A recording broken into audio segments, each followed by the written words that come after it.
This is 103.3 Amp Radio. If you didn't hear the news yesterday, wow, we are over 30,000 pairs of socks going to Boston Rescue Mission and still counting. Yeah, we are still getting deliveries. It's incredible. And there is one interview, actually, that we didn't get to, and I want to play it here because it's from a different angle. This is a listener to our show. His name is Jim, and his dad was homeless. So he grew up with his dad being out there on the streets, and he shares that from the family side of things and how places like Boston Rescue Mission and other shelters can change their life. Jim, so great to meet you officially. Likewise. And you said you listened with your daughter. You reached out last year during the TJ Show sock drive. Yep. And you shared a very personal story that your dad was homeless while you were a kid. How old were you when he was on the streets? Probably when I was in around the second, third grade. My parents' relationship started cracking some, and they ended up separated. And my dad ended up living on the streets in Boston. You know, the pain that he was feeling resulted in lots of criminal activity. He got into selling drugs, and he almost died during that time. And then, you know, years would keep on going, and he'd be all over the place. I'd maybe get a birthday card or something like that. So how does a homeless shelter like Boston Rescue Mission come into play in your dad's life? Because he was out on the streets for how many years? The majority of his adult life, in about 30 years.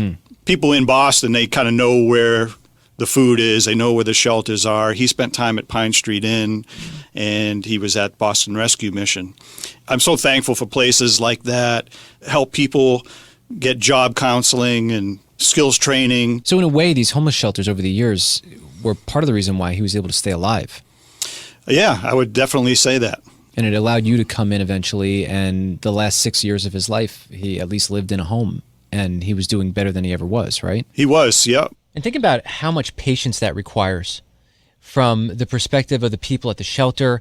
They are just so patient, and he was out there for many years, but at the end he came around, and this guy got to be with his dad in a home again. I'm crying. I feel like everybody's got their story, and everybody's got these things that they deal with, and I think, unfortunately, some people, you know, they handle them in ways that, you know, they do end up on the street, and it's not their fault, and it's just part of their life. And I think it's so easy to look at someone and forget that they have a family and they have children and they have a mom and a dad and people that genuinely care about them. But there's such an emotional component to this whole thing where maybe they can't rely on those people or they don't want to. And the fact that he was able to be with his dad again is just beautiful. He said he found him in the woods behind a building, and he'd been living there. It was just a remarkable story. Yeah. He also touched on what you just brought up, talking to people who are in this position and what a difference it may make in their lives. I don't like to call people a homeless person,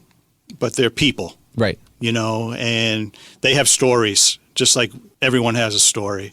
A lot of times they have children and they had families, and to give them the dignity to hear their story, to give them the time and to listen.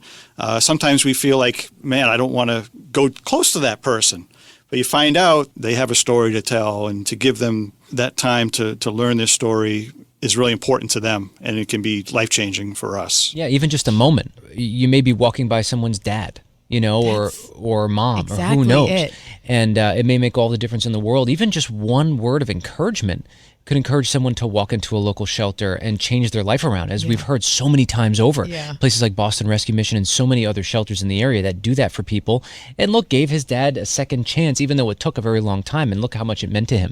He's willing to share the story, come in here. So I thank Jim for being so open about that and for being so connected to this cause.